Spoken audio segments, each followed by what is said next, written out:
Perhaps he had already noticed her back then. The young man's heart struggled to understand what love was or what it meant to be moved.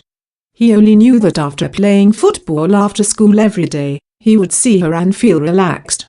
When he didn't see her, it felt like something was missing. For over half a year, he had always silently paid attention to her. Then, on one heavily rainy day after school, he finally actually got close to her. At the time, he carried an umbrella and was about to pull it out from his school bag when he saw her carrying her school bag over her head and running over to a shelter under the roof of a house. He didn't know what came over him, but he pushed the umbrella back down into the bag and followed her under the roof. He was listening to Jay Shu at the time, but he turned off the music as he stood next to her. With earphones in his ears, he heard the pitter-patter of raindrops. From the start, he never turned to look at her once. To be honest, he was a little nervous.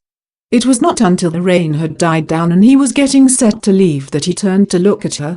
As he turned, he found that she was staring straight back at him. In that instant, his heart picked up, and he quickly diverted his eyes, bolting away. After that, he got close to her again on their first day as new high school students. In reality, he didn't want to go to that high school.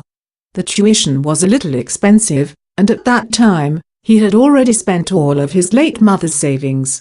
However, when he found out through Kshaw Jiamu that she would be attending that high school, he pawned off his mother's jewelry and used all the money he earned working in the summer to pay off a year's tuition.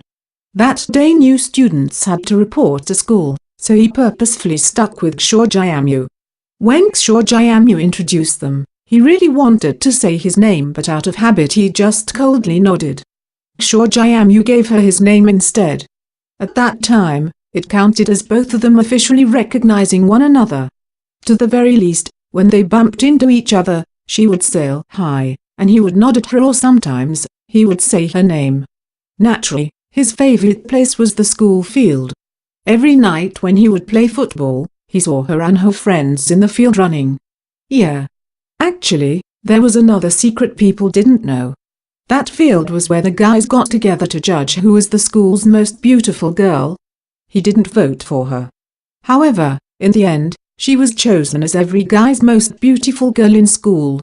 At the time, he was happy but also distressed. So many other guys also thought that the girl he had his eyes on was the most beautiful.